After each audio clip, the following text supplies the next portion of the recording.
If you've ever been blamed for something you didn't do by the people who actually did it, hit that like button and subscribe right now. You're not going to want to miss what happened next.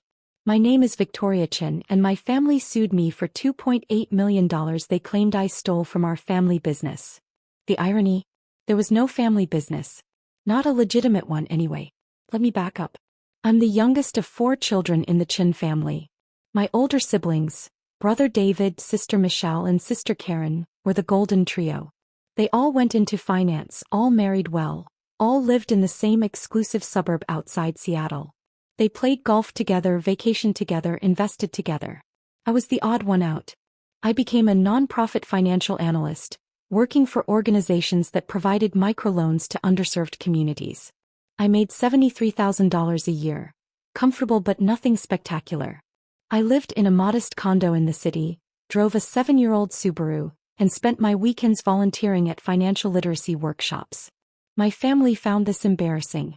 Victoria works with poor people, my mother would explain at family gatherings, her voice dripping with barely concealed disappointment. She could have worked at Goldman Sachs, but she chose charity. The truth was more complicated. I'd actually received offers from 3 major investment banks after getting my MBA from Wharton. But I'd also seen what the 2008 financial crisis did to regular people, and I'd decided to use my skills differently. My family never understood that choice. To them, money was the only measure of success, and by their standards I was a failure. What they didn't know was that I'd been building something extraordinary for the past 8 years. Something that would eventually expose everything they'd been hiding. It started innocently enough. 5 years ago, my uncle Richard, my father's brother, called me in a panic. He was dying of pancreatic cancer and wanted to talk about his estate. "Victoria," he said, his voice weak, "I need your help. But you can't tell your father or siblings. Promise me." I promised. Uncle Richard had been the family's quiet millionaire. While my father and siblings flaunted their wealth, Uncle Richard had lived modestly and invested brilliantly. He owned a portfolio of dividend-paying stocks worth approximately $8.7 million. "Your father has been pressuring me to invest in their ventures," Uncle Richard explained during our meeting at his attorney's office. "But something's not right, Victoria. The numbers don't make sense. The returns they claim are mathematically impossible. I think they're running some kind of scheme." He slid a folder across the table. Inside were investment prospectuses, financial statements, and tax documents from something called Chin Family Capital Partners. I'd never heard of it. "They told me it's a private family investment fund," Uncle Richard said. 23% annual returns, guaranteed. They want me to invest my entire portfolio. But Victoria, no legitimate investment generates guaranteed returns like that. It's either fraud or money laundering, and I think it's both. I spent 3 weeks analyzing the documents Uncle Richard had given me. What I found made my blood run cold. Chin Family Capital Partners was supposedly a real estate investment fund run by my brother David, with my sisters Michelle and Karen as partners.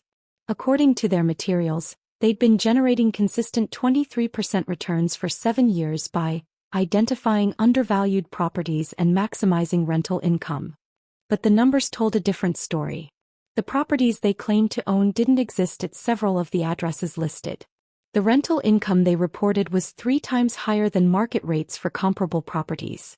The management fees they charged were extraordinary, 42% of all invested capital annually. Most damning, the money coming in from new investors exactly matched the returns being paid to existing investors, minus those management fees. It was a textbook Ponzi scheme, layered with what appeared to be money laundering through fake property transactions. Uncle Richard had been right to be suspicious. "What do you want me to do?" I asked him. "I want you to have everything," he said simply. "Every stock, every bond, every asset. It's all going to you, Victoria. Because you're the only one in this family with integrity." "Uncle Richard, that's almost $9 million. I know exactly what it is. And I know exactly what they'll do if they get their hands on it. They'll pour it into their scheme, lose it all, and blame you somehow." His eyes were fierce despite his illness. "Promise me you'll take it. Promise me you'll use it to do good. And promise me you'll stop them before they hurt anyone else." I promised. Uncle Richard died 3 weeks later. His will was ironclad, everything to me, with a specific clause stating that the bequest was made in recognition of Victoria's integrity and with full knowledge that other family members are specifically excluded due to concerns about financial impropriety. The will was read privately per Uncle Richard's instructions. My family didn't even know about the inheritance for 6 months.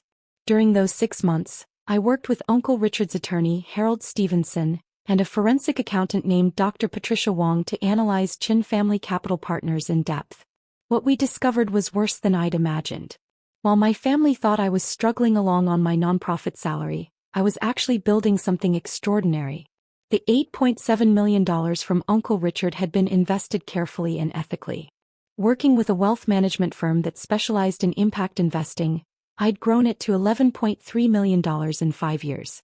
The portfolio generated approximately $385,000 in annual income, which I used to fund microfinance initiatives and financial literacy programs. But more importantly, I'd used those resources to investigate my family's operation. Dr. Patricia Wong's forensic analysis revealed the full scope of Chin Family Capital Partners.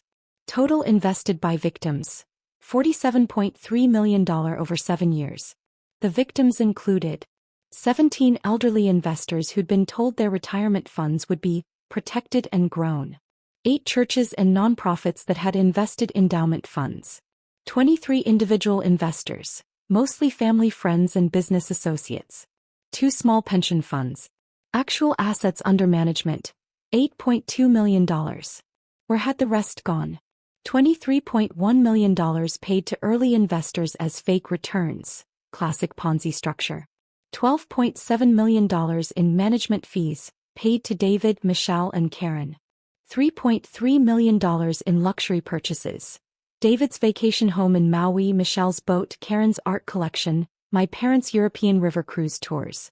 The money laundering component: David had created 17 shell companies with legitimate-sounding names like Pacific Northwest Property Holdings LLC and Cascade Real Estate Development Corporation.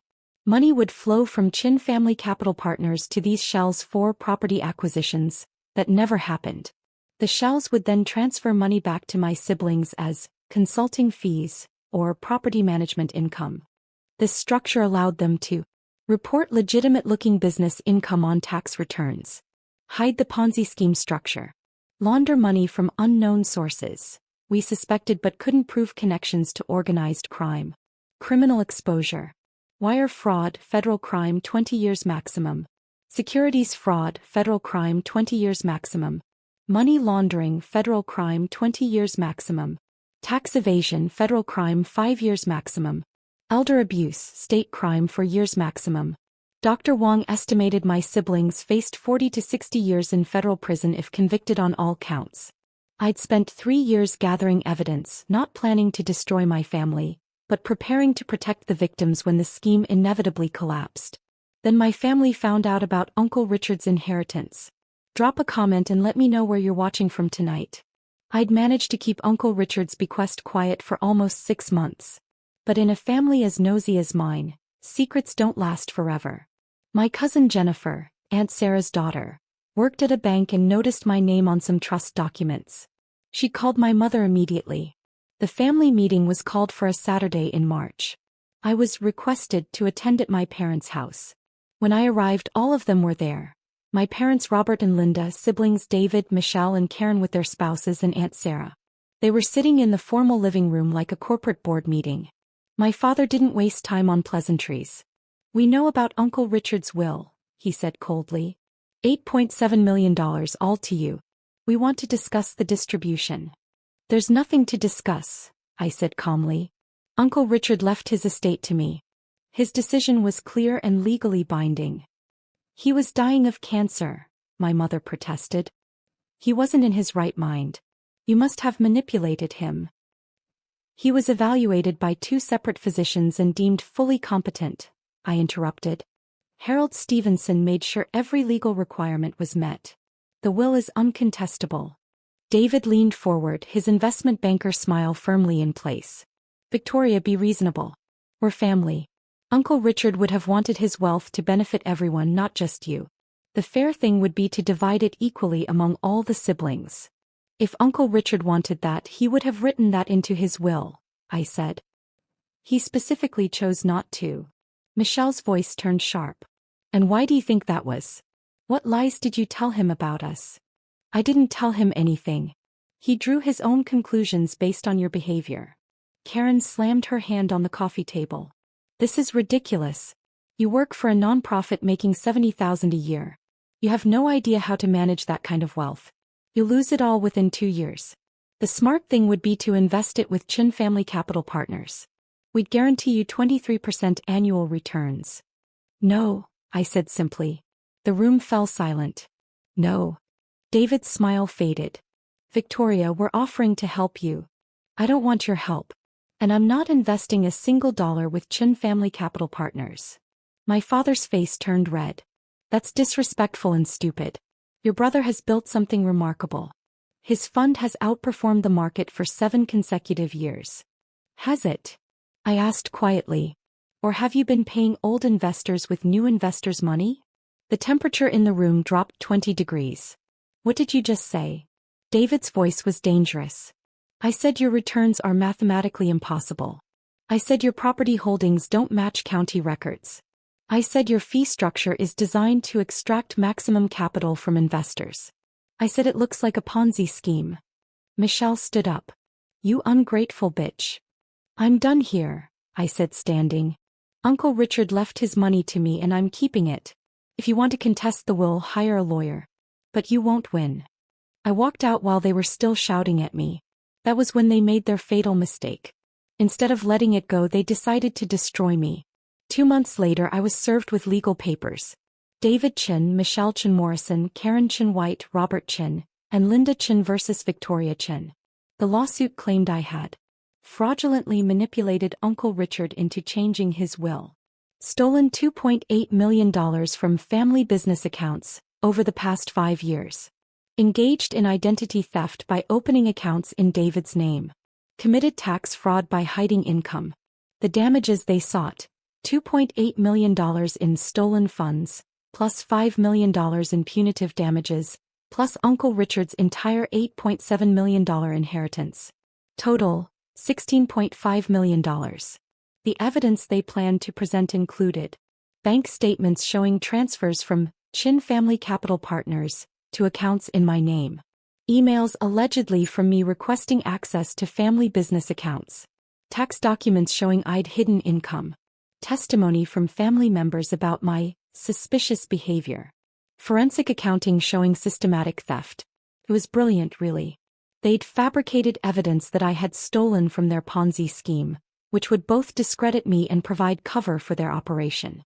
There was just one problem.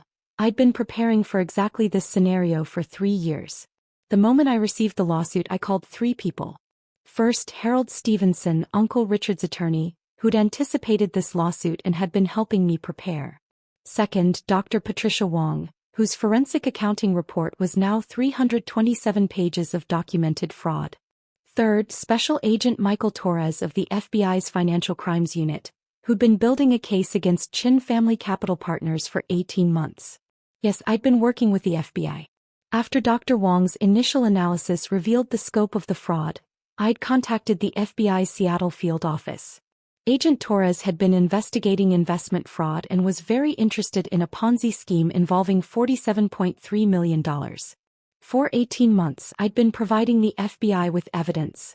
Complete financial records from Chin Family Capital Partners. Shell company formation documents. Wire transfer records. Emails between my siblings discussing the scheme.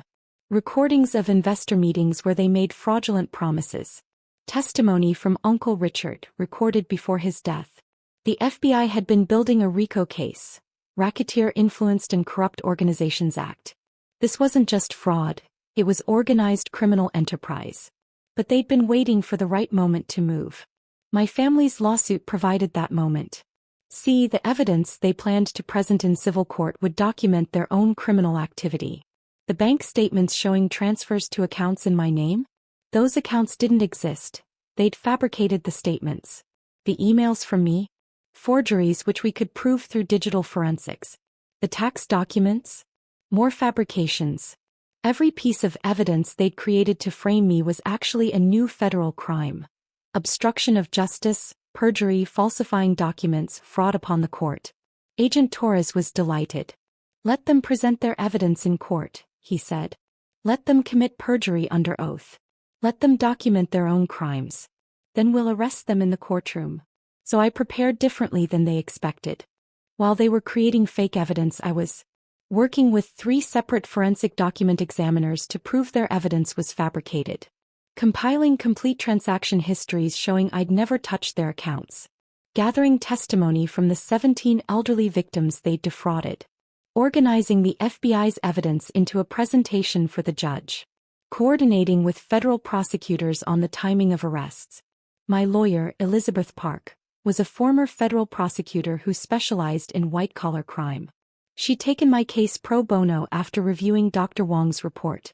This is the most clear-cut fraud case I've seen in 15 years, Elizabeth said. Your family isn't just going to lose this lawsuit. They're going to prison. The trial was scheduled for September 15th. I was ready. Hit that subscribe button if you've ever been falsely accused by people who were guilty themselves, because what happened next was justice. The courtroom was packed. My family had made sure of that. They'd invited extended family, business associates, and friends to witness my public humiliation. My parents sat in the front row of the gallery, looking grim and righteous. Aunt Sarah sat beside them, already dabbing her eyes with a tissue. Various cousins, family friends, and business associates filled the remaining seats. I sat at the defendant's table with Elizabeth Park. We had 3 large file boxes with us, meticulously organized and labeled. At the plaintiff's table, my siblings sat with their attorney, Richard Manning, a corporate lawyer who clearly had no idea what he'd walked into. Judge Sandra Williams entered and we all rose. She was a no-nonsense former prosecutor known for her sharp mind and low tolerance for courtroom theatrics. Be seated, Judge Williams said. Mr. Manning, you may call your first witness. Your Honor, the plaintiffs call David Chin. My brother took the stand, looking confident in his custom Tom Ford suit. He was sworn in and settled into the witness chair like he owned it. Manning walked him through the basics, his credentials, MBA from Stanford, 15 years in finance, his role as founder of Chin Family Capital Partners, his reputation for ethical high-return investing. Then they got to the meat of it. Mr. Chin, can you explain your relationship with the defendant, Victoria Chin? She's my younger sister, David said, his voice heavy with disappointment. I've always tried to help her despite her career choices. When she struggled financially, I gave her access to some of our family business accounts so she could learn about real investing. This was a lie. I'd never had access to any of their accounts. And what happened with that access? Manning asked. Over a period of 5 years, Victoria systematically stole $2.8 million from Chin Family Capital Partners. She created fake invoices, falsified transactions, and transferred money to accounts she'd opened in my name to hide the theft. Gasps from the gallery. My mother shook her head sadly. Aunt Sarah clutched her pearls. Do you have evidence of this theft? Manning asked. I do. David pulled out a thick folder. Bank statements showing the transfers. Emails from Victoria requesting access. Transaction records. All of it documented. Manning entered the documents as exhibits and handed copies to the judge. Elizabeth didn't object. She just sat calmly beside me making notes. Mr. Chin, Manning continued, why didn't you report this theft to the police? Because she's family, David said, his voice breaking slightly. I kept hoping she'd return the money. I kept giving her chances to make it right. But she refused.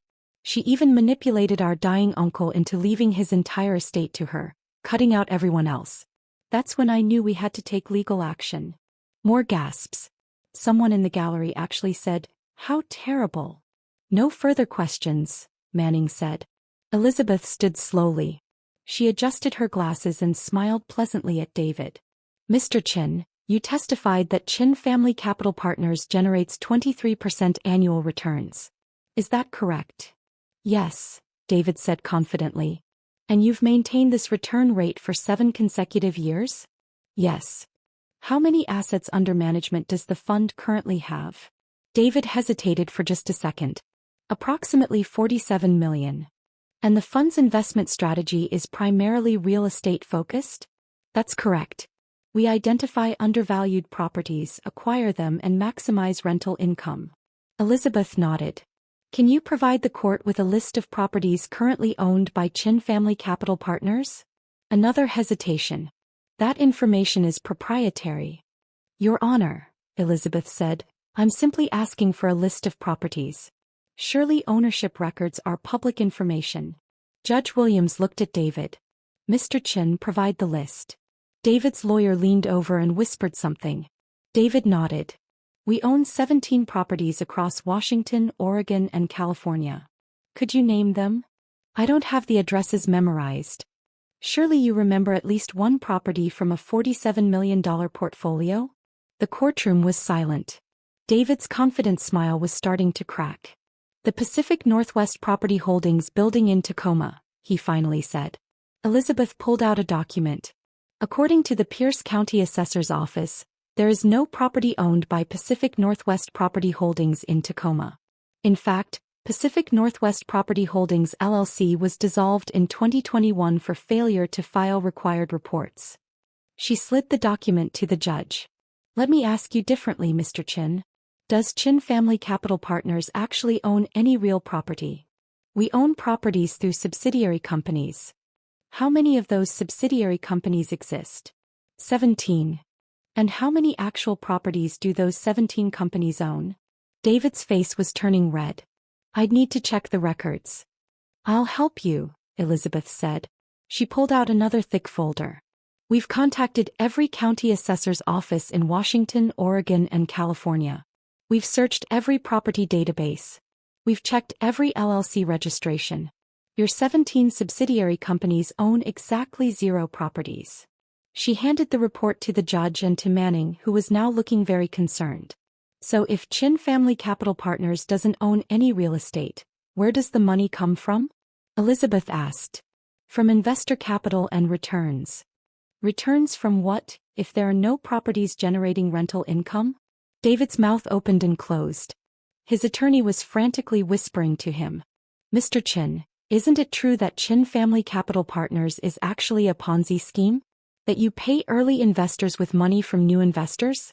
That the 23% returns are mathematically impossible because there are no actual investments generating income? That's a lie. David shouted. We have legitimate investments. Then why do the payments to investors exactly match the deposits from new investors, minus your 42% management fee? Elizabeth pulled out banking records, the real ones obtained through FBI subpoena. These records show that in 2022, you received $8.3 million from new investors. You paid out $4.8 million to existing investors as returns. The remaining $3.5 million went to management fees paid to you, Michelle Chin Morrison and Karen Chin White. There were no property acquisitions. No legitimate investments. Just money moving in circles while you extracted fees. The courtroom erupted. Judge Williams banged her gavel. David was gripping the witness stand, his knuckles white.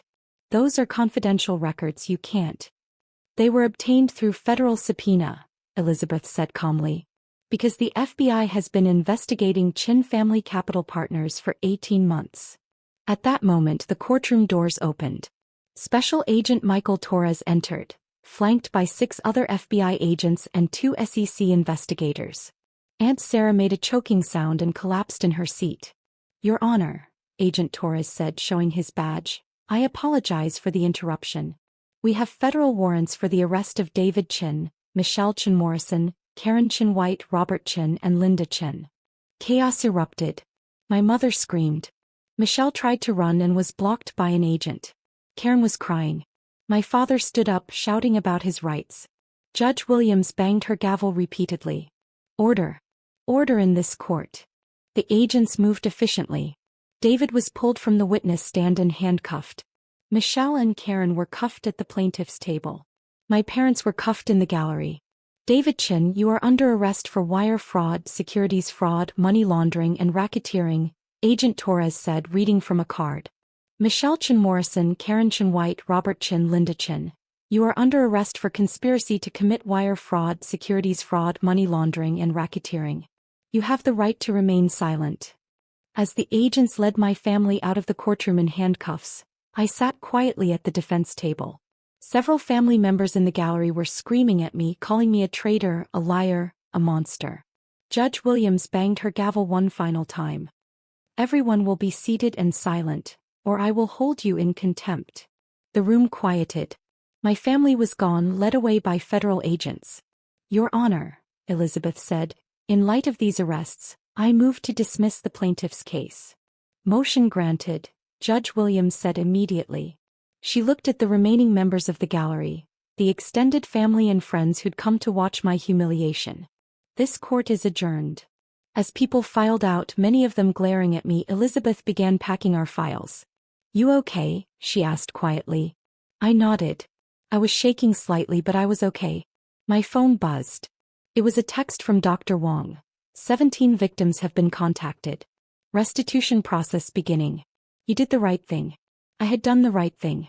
It just didn't feel good. The arrests made national news within hours. Seattle family arrested in $47 million Ponzi scheme, read the headline in the Seattle Times. The article detailed how Chin Family Capital Partners had defrauded elderly investors, churches and pension funds over 7 years. Within 24 hours, all 5 family members were denied bail. Federal prosecutors argued they were flight risks with access to hidden assets. They remained in federal custody. The SEC froze all accounts associated with Chin Family Capital Partners and the 17 shell companies. This included my siblings' personal accounts, my parents' accounts, and any jointly held assets. News outlets descended on the story. It had everything: wealthy family, massive fraud, courtroom arrests. My siblings' photos were on every local news broadcast. The $8.2 million in actual assets was frozen for victim restitution. It wasn't nearly enough to cover the $47.3 million invested, but it was a start. Within 48 hours, Michelle's husband filed for divorce, citing fraud and deception. Karen's husband did the same. Both men claimed they'd had no knowledge of the scheme and were protecting their own assets. David's vacation home in Maui was seized by the FBI. Michelle's boat was seized. Karen's art collection was seized. Everything was being sold for victim restitution.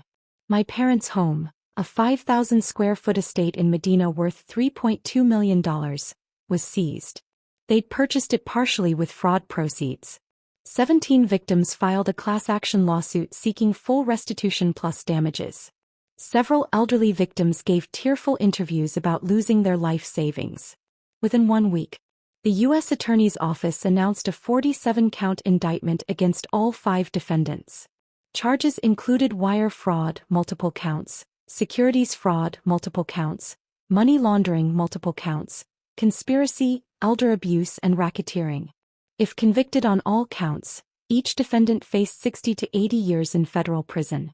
David's wife filed for divorce. In her filing, she claimed she'd discovered he'd been having an affair with a client, gambling heavily, and hiding debts exceeding $800,000. The Washington State Bar Association opened an ethics investigation into my siblings' attorney, Richard Manning, for his role in presenting fabricated evidence. Within 30 days, plea negotiations began. Federal prosecutors offered deals: plead guilty to fraud and conspiracy, cooperate fully, serve 15 to 20 years with possibility of parole. My siblings refused. They still believed they could win at trial, that they could claim Victoria had fabricated everything, that a jury would believe them over the FBI. My parents took the deal. They pled guilty and agreed to testify against their children. They were sentenced to 8 years each in federal prison. The forensic document examiners confirmed that every piece of evidence my family had presented in their lawsuit against me was fabricated. The emails were forged. The bank statements were fake. The tax documents were falsified. Manning withdrew from the case, claiming his clients had lied to him. He cooperated with authorities to avoid disbarment and prosecution. 3 months later, the trial began. It lasted 6 weeks. I attended every day, sitting in the gallery while prosecutors presented the evidence I'd helped gather. The elderly victims testified. One woman, 79-year-old Margaret Flores, cried as she described losing her $340,000 retirement fund. A church pastor explained how they'd invested their $580,000 building fund and lost everything. Dr. Wong testified for 3 days, walking the jury through every fraudulent transaction, every fake property, every dollar that had been stolen and laundered. My parents testified against their children, describing years of fraud, lies, and manipulation. The jury deliberated for 7 hours. Guilty on all counts. 6 months later. Sentencing day arrived. David Chin, 25 years in federal prison, full restitution ordered. Michelle Chin Morrison, 22 years in federal prison, full restitution ordered. Karen Chin White, 20 years in federal prison, full restitution ordered. They were all in their mid-40s. They'd be in their late 60s or early 70s before they were released. My parents, already sentenced, were in separate federal facilities serving their 8-year terms. The extended family that had packed the courtroom to watch my humiliation? They stopped speaking to me. I was a traitor who'd sent my own family to prison. I didn't care. While my family's world burned, I focused on what mattered. The victims. The asset recovery process took 18 months. Between seized accounts, sold properties, and clawback lawsuits against people who'd received fraudulent returns, we recovered approximately $31.4 million of the $47.3 million invested. It wasn't full restitution, but it was substantial. Many victims recovered 60 to 70% of their investments. For the elderly victims who'd lost the most, I did something else. I used $2.3 million from Uncle Richard's inheritance to create a victim assistance fund. It wasn't restitution. Legally, I had no obligation to these people. But morally, I felt responsible. If I'd gone to the FBI earlier, maybe fewer people would have been hurt. Margaret Flores, the 79-year-old who'd testified, received $85,000 from the fund, enough to close the gap in her retirement savings. The church that lost their building fund received $180,000. 15 other victims received payments ranging from $30,000 to $150,000. I also continued growing Uncle Richard's portfolio ethically. Working with my impact investment advisors, I'd grown it to $13.8 million. The annual income, now approximately $470,000, funded microfinance initiatives and financial literacy programs. We launched a program specifically teaching people how to recognize investment fraud. We used Chin Family Capital Partners as a case study. What the red flags were, how the scheme worked, why the returns were impossible. If even one person avoided fraud because of that program, Uncle Richard's legacy would have done what he'd hoped: stopped people from being hurt. My nonprofit work flourished. I was promoted to Director of Financial Education, with a salary of $124,000. I gave speeches at conferences about fraud prevention. I wrote articles about ethical investing. I built a career I was proud of. And I built a chosen family. My mentor, Dr. Wong, became like an aunt to me. Harold Stevenson, Uncle Richard's attorney, treated me like a daughter. I made friends in the victim advocacy community, the nonprofit sector, the ethical investing world. These were people who valued integrity over wealth, who measured success by impact rather than income, who understood that doing the right thing sometimes meant making hard choices. I also met someone, a legal aid attorney named Marcus, who'd been helping some of the fraud victims with their restitution claims. We bonded over our shared commitment to justice. We got married 2 years after the trial in a small ceremony with 50 guests. Not one member of my biological family was invited. 3 years after the arrests, I received a letter from David in federal prison. It was 8 pages of rage, blame, and bitterness.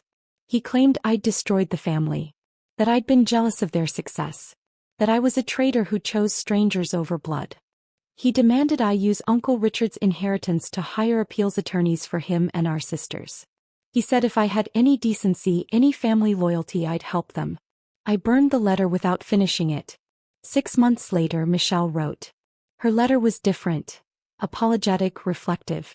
She claimed prison had given her time to think, to realize what they'd done was wrong, to understand the harm they'd caused. She asked for forgiveness. Not for money or help with appeals, but just forgiveness. I thought about it for a long time. I discussed it with my therapist, with Marcus, with Dr. Wong. Then I wrote back, I accept your apology. I hope you use your remaining time in prison to become someone who would deserve forgiveness. But I don't want a relationship with you.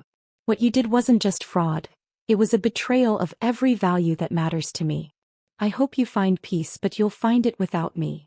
My mother wrote from prison too, multiple times. Her letters alternated between self-pity and rage. Some days I was her ungrateful daughter who'd betrayed the family. Other days I was her only hope, the one who could fix everything. I never responded. If you've ever had to choose between family loyalty and doing what's right, tell me your story in the comments. What would you have done in my situation? Does any of this feel familiar? Because if you've been there, if you've ever discovered that the people who were supposed to love you unconditionally were actually willing to destroy you to protect themselves, I want you to know something important. You're not the villain for refusing to be complicit. You're not a traitor for choosing integrity over loyalty. You're not responsible for the consequences they face for their own choices. My family made their decisions. They chose fraud over honesty. They chose greed over ethics. They chose to frame me rather than face accountability. I chose differently. I chose the victims over the perpetrators. I chose justice over family loyalty. I chose to build a life based on integrity rather than blood ties. Uncle Richard was right about everything. He knew who his family really was, and he trusted me to do what needed to be done. I wake up every morning in a home I share with someone who loves me for who I am, knowing my work helps people avoid the fraud that destroyed so many lives. I manage investments that honor my uncle's legacy. I run programs that teach people to protect themselves. My siblings wake up in federal prison cells, serving decades for crimes they still won't fully acknowledge. My parents wake up in prison too, having chosen to testify against their children to save a few years of their sentences. The extended family that condemned me? Several are now being investigated for accepting fraudulent returns. They knew the numbers were impossible. They chose not to ask questions. That's not revenge. That's just consequences. And consequences, as Uncle Richard would say, are the truest test of character. His test revealed who my family really was. Revealed who I was too. And I'm grateful for that clarity, even though it cost me everything I thought was family.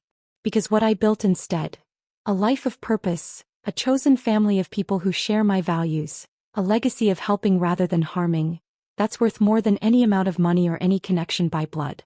Uncle Richard's final gift wasn't the $8.7 million. It was the opportunity to see the truth and the courage to act on it. And that's a legacy I'll spend the rest of my life honoring.